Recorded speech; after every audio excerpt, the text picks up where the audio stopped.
Saudara Presiden Prabowo Subianto menggelar pertemuan dengan sejumlah tokoh di kediamannya di Jalan Kartanegara pada Jumat 30 Januari lalu. Beberapa tokoh datang di sana, saudara, yang sekiranya ini dianggap sebagai tokoh-tokoh yang kritis menyuarakan kritik-kritik soal pemerintah. Nah, seperti apa sebenarnya kemudian pertemuan yang terjadi pada hari Jumat kemarin dan apa saja yang dibahas? Kita akan bahas, saudara, bersama dengan sejumlah narasumber. Salah satunya adalah Komjen Purnawirawan Susno Duaji yang merupakan Kabar Eskrim Polri 2008-2009 yang kemarin juga hadir. Selamat pagi, Pak Susno. Selamat pagi, Mas. Selamat pagi si pendengar. Selamat pagi semua. Pak Susno, kemarin ya. Pak Susno, kemarin Jumat ini bagaimana sih sebenarnya suasana pertemuan dengan Pak Presiden dan pasti juga membahas soal reformasi Polri nih. Apa sih yang kemudian dibahas kemarin, Pak Susno?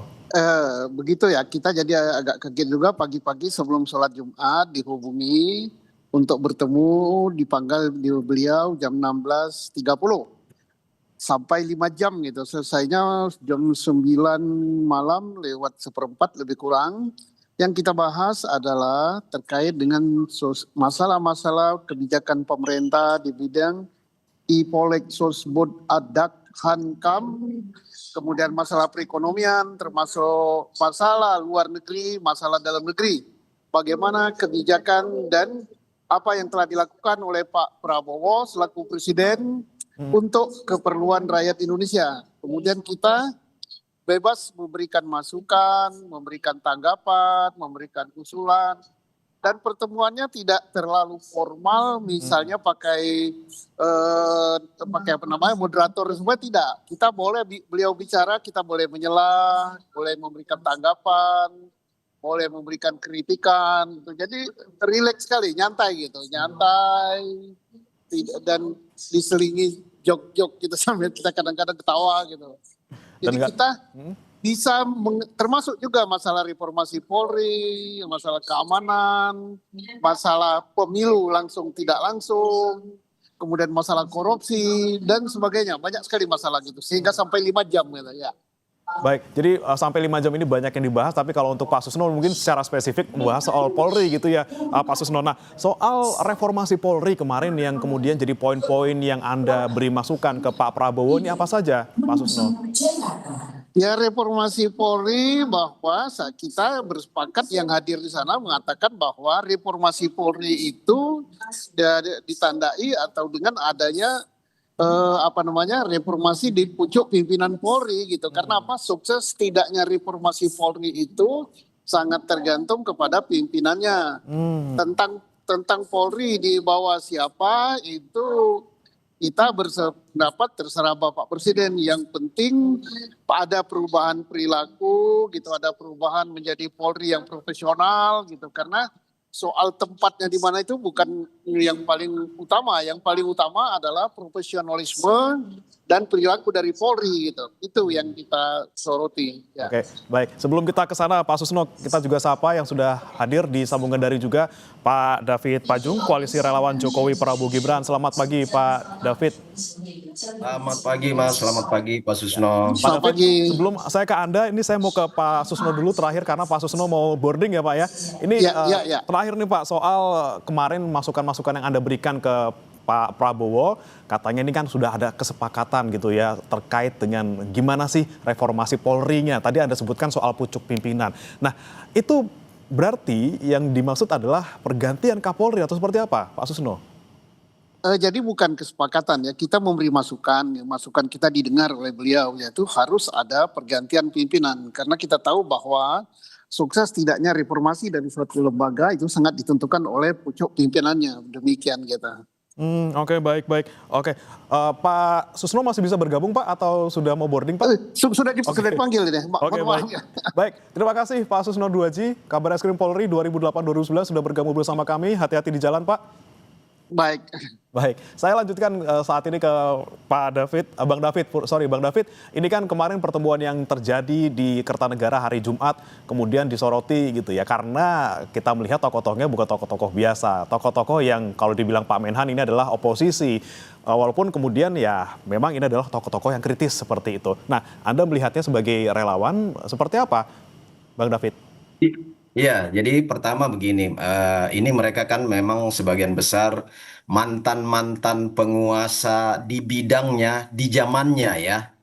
Jadi mereka ini penguasa-penguasa di bidangnya di masa lalu. Tetapi juga sebagaimana statement sendiri dari Pak Menhan Sapri Samsudin yang menstate bahwa mereka ini para oposisi yang meminta waktu untuk bertemu dengan Pak Prabowo. Nah, kita sangat tahu Pak Prabowo itu kan orangnya sangat open mind ya, presiden yang sangat terbuka. Makanya siapapun yang akan menghadap dengan maksud baik pasti diterima secara baik dan itu bukti bahwa mereka diterima berlima ya. Itu juga sama dengan karakter Pak Jokowi, bahkan orang yang melukai Pak Jokowi pun bisa diterima. Nah, ini para pemimpin-pemimpin kita yang sangat punya kebijakan, berjiwa besar dan rendah hati. Nah, tetapi yang kita harapkan bahwa sebagaimana informasi Pak Susno tadi ya kita berharap pertemuan dengan eh, tanda petik kelompok oposisi ini yang dikatakan oleh Pak Mehan Sapri Samsudin itu bisa memberikan masukan secara konstruktif ya, masukan konstruktif. Jadi mudah-mudahan pembicaraan-pembicaraan dengan Pak Prabowo itu semua terkait dengan kemaslahatan rakyat, kebaikan bangsa dan negara ini yang terutama adalah bagaimana saran-saran mereka untuk membangun harmoni kebangsaan kita. Jadi kita berharap bahwa pertemuan itu tidak apa ya, tidak destruktif, artinya mengusulkan hal-hal yang justru menjadi beban psikologis, beban politik bagi Pak Prabowo sendiri. Karena kita juga tahu semua sebelumnya ini kan diawali dengan pertemuan katanya ada 50 tokoh di rumah Pak Said Didu kan. Hmm. Jadi dari pertemuan itu kemudian lanjut dengan meminta perwakilan 5 orang menghadap Pak Prabowo. Dan kita tahu apa yang dibahas, bukan kita tahu, kita mendapat sebagian informasi baik dari media ya, maupun dari beberapa online bahwa pembicaraan-pembicaraan di rumah Pak Said Didu itu kan memang banyak sebenarnya apa ya, membincangkan tentang hal-hal yang sangat politis sebenarnya. Karena kita tahu kan ya, tokoh-tokoh yang di rumah Pak Said Didu termasuk orang yang menghadap sebagian besar dari 5 orang itu ada 3 orang yang memang kita tahu juga itu kan sebenarnya lawan politik dari Pilpres di 2024 kemarin. Mereka sebagian pendukung Anies ya, ada juga satu dua pendukung Ganjar ya. Jadi memang ini kita tahulah kepentingan politik di balik itu semua. Nah, kita berharap bahwa perbincangan itu menawarkan sesuatu yang baik. Bukan sinisme politik ya. Sinisme politik artinya ada usulan yang media sendiri mengatakan ganti ini, ganti itu kan. Ganti pejabat ini, ganti pejabat itu yang menyasar orang-orang yang yang mungkin dianggap bagi mereka itu lawan politik dari kelompok oposisi. Hmm. Nah, seharusnya nah itu mungkin poin awal saya. Oke, baik. Bang David, ini kan kemudian memang kita bisa lihat dari luar gitu ya, ini adalah upaya dari Pak Presiden untuk menerima masukan dan juga kritik yang membangun, konstruktif seperti itu. Tapi juga ada pertanyaan dari publik juga terkait dengan tujuan sebenarnya gitu ya. Apakah memang ini cara Pak Prabowo lagi-lagi untuk merangkul semua kalangan dan juga mungkin nih dalam tanda kutip meredam sedikit kritik yang mungkin datang beberapa waktu terakhir? Ya, Pak Prabowo kan dalam setiap kesempatan ya selalu mengatakan bahwa bangsa ini, bangsa yang begitu besar, negeri yang sangat lebar, luas, rentang kendalinya begitu besar ya, 275 juta penduduknya itu nggak bisa dikelola oleh seorang diri atau satu kelompok saja. Mhm. Dia harus dibangun berdasarkan politik egalitarianisme ya, politik yang bisa merangkul semua unsur yang mau dan punya kepentingan yang baik, yang konstruktif untuk bangsa dan negara ini. Tetapi juga harus dipilah karena banyak orang yang ya di depan lain, di belakang lain kan. Jadi maksud Pak Prabowo ini sangat baik, sangat positif. Tetapi sebagai relawan Prabowo Gibran dan relawan Jokowi, kami juga terus akan mengawal, mengingatkan bahwa jangan sampai ada orang-orang yang justru dan dalam tanda petik sebagai orang-orang yang punya kepentingan sempit untuk mendestruktif pemerintahan ini ke depan. Khususnya gini, sudah menjadi rahasia umum ya, koalisi Prabowo, Gibran, Jokowi ini sangat tidak disenangi oleh kelompok-kelompok pembenci haters di luar, bahkan lawan-lawan politik di Pilpres 2024 kemarin, kan itu. Nah, kita tidak ingin masuknya orang-orang ini ingin justru memecah koalisi Prabowo, Gibran, Jokowi dan partai-partai koalisi yang tengah guyup-guyup untuk membangun bangsa ini, untuk merealisasikan tawaran-tawaran kampanye Astacita dari Pak Prabowo itu jangan dirusak oleh orang-orang yang kemarin memang justru tidak seide, tidak segagasan dengan tujuan politik Pak Prabowo, justru menjadi lawan kan Ya. kemarin 2024. Nah, sekarang mereka ingin memberi masukan, monggo selama masukannya konstruktif. Oke, selama masukannya konstruktif pasti diterima ya Pak ya, karena nanti juga Pasti masyarakat diterima, berharapnya pasti. kebijakan-kebijakan yang diambil juga kemudian sesuai dengan apa yang dimau oleh masyarakat. Tapi terakhir, Bang David, terkait dengan pertemuan-pertemuan mungkin selanjutnya, apakah kalau menurut Anda sebagai relawan bakal terjadi lagi nih, terutama mungkin untuk lawan-lawan politik dalam tanda kutip, mungkin partai yang di luar pemerintah atau seperti apa gitu, Bang David?